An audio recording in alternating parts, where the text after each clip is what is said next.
Hello అండి, welcome to Priya రుచులండి. నేను మీ ప్రియాని. ఈరోజు మీకు చాలా టేస్టీగా ఉండేటటువంటి ఎగ్ మేతి కర్రీని ప్రిపేర్ చేసి చూపించబోతున్నానండి ఈ వీడియో ద్వారా. దీనికోసం అయితే ముందుగా స్టవ్ ఆన్ చేసేసి ఒక బాండీ తీసేసుకొని ఇందులో ఆయిల్ అనేది యాడ్ చేసేసుకోవాలి. నెక్స్ట్ ఆవాలండి, 1 టేబుల్ స్పూన్ ఆవాలు యాడ్ చేసుకోవాలి. నెక్స్ట్ సన్నగా కట్ చేసినటువంటి ఆనియన్స్, నెక్స్ట్ కరివేపాకు. సో ఇప్పుడు ఆనియన్స్ అనేటివి కలర్ చేంజ్ అయ్యేంత వరకు లైట్గా మనకు ఈ విధంగా కలుపుతూ వేయించుకుందామండి.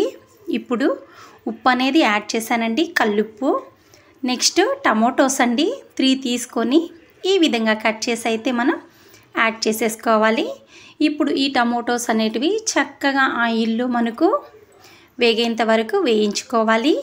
ఒక గ్రీన్ చిల్లీని 2గా కట్ చేసి యాడ్ చేశానండి. నెక్స్ట్ మసాలాని కూడా యాడ్ చేసేసాను. ఈ మసాలాలు ధనియాలు, చెక్క, మొగ్గ, మిరియాలు, ఎండు కొబ్బరి, అల్లం, వెల్లుల్లి వాటి వరకు మెత్తగా పేస్ట్ చేసేసి ఇలా యాడ్ చేసుకున్నానండి. సో ఇప్పుడు ఆయిల్ సపరేట్ అయ్యేంత వరకు మనం ఇలా కలుపుతూ వేయించుకోవాలి ఆ మసాలాని. ఆ మసాలా వేగిన తర్వాత కారము, పసుపు కూడా యాడ్ చేసుకొని తరువాత కొద్దిగా వాటర్ కూడా యాడ్ చేసేసుకొని చక్కగా ఇలా మనం కలిపేసుకోవాలండి. గుర్తుంచుకోండి, మసాలా అనేది ప్రాపర్గా వేయించుకుంటేనే కర్రీ అనేది చాలా టేస్టీగా ఉంటుంది, లేదంటే పచ్చివాసన వస్తుందని గుర్తుంచుకోండి. ఇంకొద్దిగా కూడా చూసారా, వాటరు మనకు గ్రేవీ కావాలి కదండి కర్రీలోకి. సో వాటర్ అనేది చూసుకొని యాడ్ చేసేసుకున్నాను.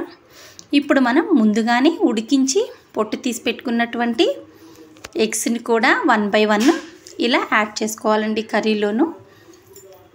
ఈ కర్రీలో ఎగ్స్ ఇలా ఉడకడం వల్ల ఎగ్స్ కూడా మంచి టేస్టీగా ఉంటాయి.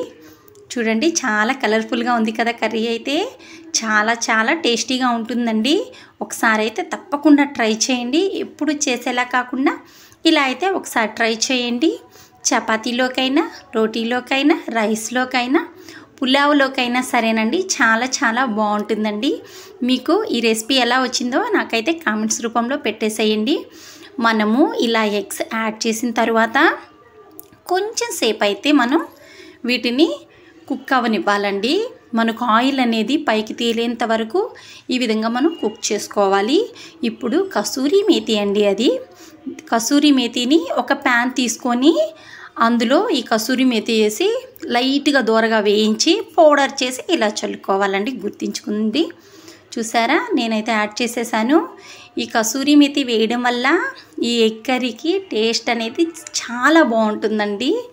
సో ఇప్పుడు ఈ ఎగ్స్కి మనం చల్లాం కదా కసూరి మేతి, మొత్తాన్ని చక్కగా ఇలా పట్టించేసి మూతతో క్లోజ్ చేసి కొంచెం సేపు అయితే కుక్ చేసుకోవాలి. చూసారా, మనకు చక్కగా ఎగ్ కర్రీ అనేది పర్ఫెక్ట్గా రెడీ అయిపోయింది. ఇప్పుడు ఫైనల్గా సన్నగా కట్ చేసుకున్నటువంటి కొత్తిమీర, పుదీనాని గార్నిష్ చేస్తే గుమగుమలాడే egg kasuri methi curry ready అయిందండి.